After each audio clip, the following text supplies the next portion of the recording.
The story of the railroads is the dramatic story of progress in transportation, from the earliest horse-drawn coach to the streamliner of today. We laugh at the thought of a horse outracing a locomotive, but that's what happened a little more than a century ago when one of the first steam-driven passenger trains in America, the Tom Thumb, came in a poor second to Old Dobbin. But Tom Thumb grew into a giant, and Old Dobbin was left far behind. Years of progress changed the size, power, and speed of these chariots of the rails, and a railroad engineer became something of a hero. More than just a story of progress, railroading became part of the drama of America's dynamic growth, from a frontier society to a great nation whose mighty cities and farms and factories are linked by bands of steel.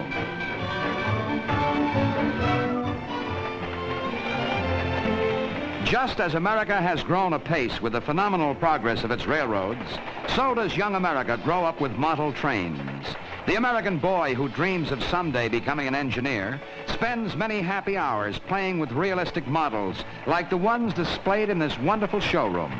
These miniature lines have most of the features of real railroads: stations, switches, tunnels, bridges, signal towers, even realistic scenery. And the little engines and cars are amazingly accurate, perfect to the tiniest detail. What hours of fun and excitement are spread out here before the delighted gaze of a little boy.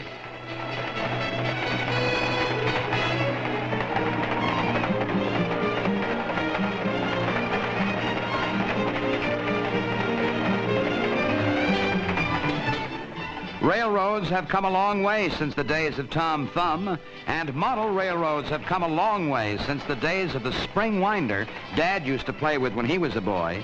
Dad was born too soon. Look what he missed.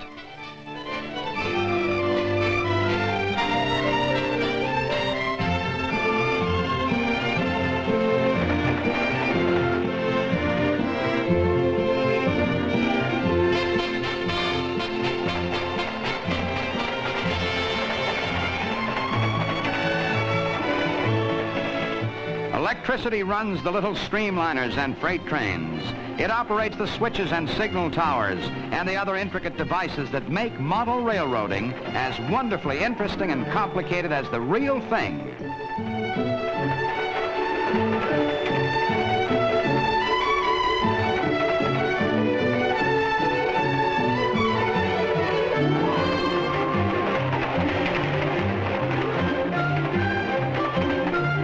To a boy who dreams of growing up to be the engineer of a big, black, powerful steam engine, the hours of apprenticeship spent on a small-scale line are richly rewarding.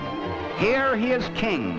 Here at his bidding, the trains start and stop, the whistles blow, the lights flash, the switches turn. He is lord and master of all the railroad he surveys.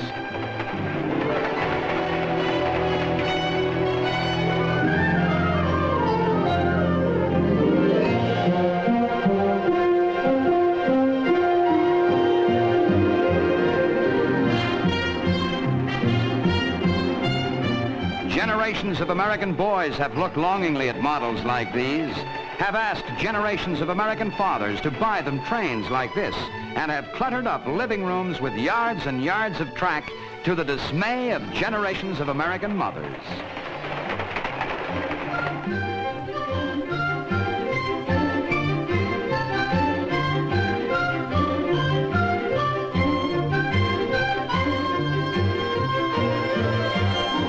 As long as there are youngsters, there will be model trains and all the other paraphernalia that make model railroading the big thrill in a little boy's life.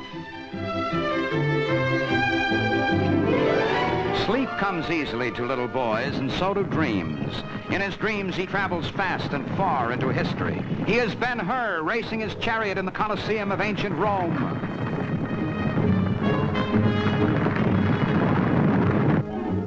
He is skipper of a full-rigged ship, captain of a clipper rounding the Horn. He feels a kinship with John Paul Jones. The adventure and romance of travel are woven into the fabric of his dreams, and he sails on through the night.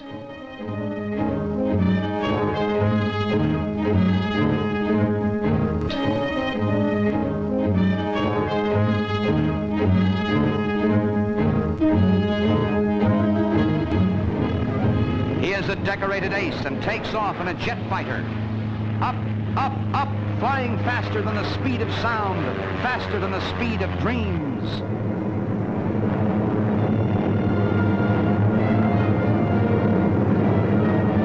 Now he cries, Geronimo! And bails out over enemy territory.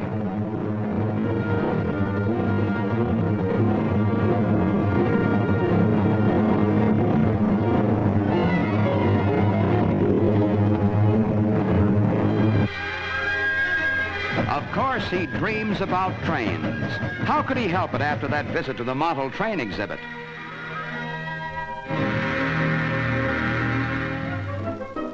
He doesn't wait till he grows up to become the engineer. He just dreams he's one. He dreams he's Casey Jones, that fearless, brave engineer famed in story and song. And he is all set for the fastest, most exciting train ride in history, to the coast and back, non-stop, in the time it takes to dream it.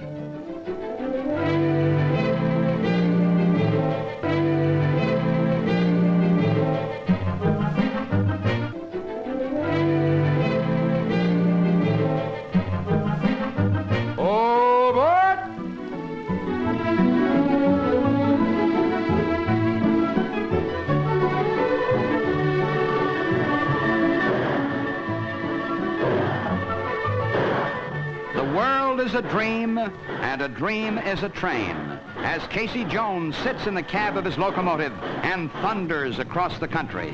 Cities and farms roll past in a vast panorama of sight and sound. Just wait till Skinny and the other kids hear about this.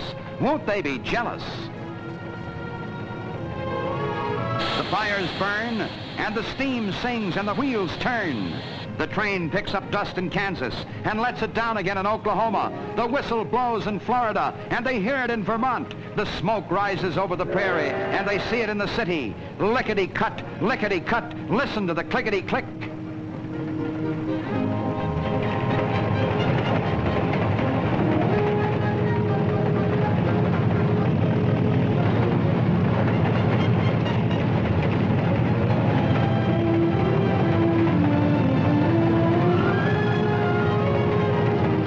We're coming through like a falling star.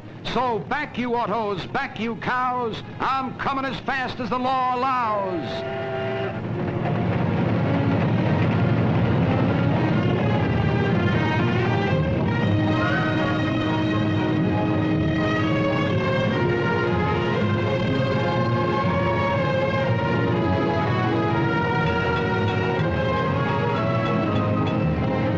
Driver of a crack cross-country express, our pint-sized Casey Jones has been bitten by the railroad bug for good. Asleep or awake, he will hear the rumble of the wheels singing in his ears the rest of his life.